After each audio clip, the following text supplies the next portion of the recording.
അസ്സലാമു അലൈക്കും വറഹ്മത്തുള്ളാഹി തആല വബറകാതുഹു. നമ്മുടെ ഇർഷാദിൻ്റെ യാത്രയിൽ ഒരു വ്യത്യസ്തമായ ഒരു സംഭവം ഇന്നലെ നടന്നു. പ്രിയപ്പെട്ട സുഹൃത്തുക്കളെ, ഇന്നലെ 37 കിലോമീറ്റർ അദ്ദേഹം നടന്നിട്ട് കാർവാർ എത്തിയിട്ടുണ്ട്. അതായത് കർണാടക ഗോവയുടെ ബോർഡറിലാണ് എത്തിയിരിക്കുന്നത്. പക്ഷേ അതിന് മുമ്പേ അദ്ദേഹം യാത്ര ചെയ്ത് ഏകദേശം ബോർഡറിൻ്റെ അടുത്ത് കാർവാർ എത്തുന്ന സമയത്ത് ഒരു കാറിൽ ഒരാൾ വന്നു, ഒരു വ്യക്തി വന്നു. സാധാരണ ഞാൻ കഴിഞ്ഞ വീഡിയോയിലൊക്കെ പറഞ്ഞ മാതിരി MSFൻ്റെ കുട്ടികൾ ഭാരവാഹികളാണ് അദ്ദേഹത്തിന് എല്ലാ താമസ സൗകര്യമൊക്കെ കൊടുത്തത്.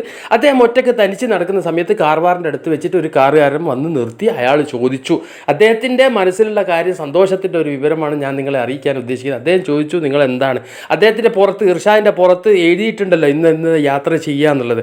അപ്പോൾ ഇർഷാദിനെ ചോദിച്ചു, എന്താ സംഭവം എന്ന് ചോദിച്ചാൽ ഇർഷാദ് പറഞ്ഞു, ഞാനിങ്ങനെ കാൽനടയായിട്ട് ഹജ്ജിന് പോകുന്ന, മക്കത്തേക്ക് പോകുന്ന ആളാണെന്ന് പറഞ്ഞാൽ ആ ഒരു സന്തോഷത്തിൽ അദ്ദേഹം തന്നെ വളരെ സന്തോഷത്തോടു കൂടി നമ്മുടെ ഇർഷാദിനെ ഏറ്റെടുക്കുകയും ഇർഷാദിന് വേണ്ടിയിട്ട് ലോഡ്ജ്, താമസ സൗകര്യം എല്ലാം തന്നെ ഒരുക്കി കൊടുത്തു. പള്ളിയും കാണിച്ചു കൊടുത്തു. പള്ളി അവിടെ ഇല്ലായിരുന്നു. അപ്പോൾ ആ സമയത്ത് പള്ളി എവിടെയാണെന്നുള്ളത് സംഭവം കാണിച്ചു കൊടുത്തു, പള്ളി കാണിച്ചു കൊടുത്തു. അതോടൊപ്പം തന്നെ താമസ സൗകര്യവും എല്ലാം തന്നെ ഈ അദ്ദേഹത്തിൻ്റെ വകയായിരുന്നു. പ്രിയപ്പെട്ട സുഹൃത്തുക്കളെ, അള്ളാഹു അദ്ദേഹത്തിൻ്റെ ഈ ഒരു നല്ലൊരു കാര്യം വളരെ സ്വാലിഹായ ഒരു അമലാക്കിയിട്ട് സ്വീകരിക്കട്ടെ. ആമീൻ. വളരെ സന്തോഷകരമായ ഒരു കാര്യമാണ് പ്രിയപ്പെട്ട സുഹൃത്തുക്കളെ.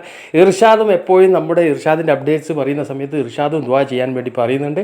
അള്ളാഹു സുബ്ഹാനഹു വ തആല നമ്മുടെ എല്ലാവരെയും സ്വാലിഹായ മുറാദുകൾ ഹാസലാക്കി തരട്ടെ.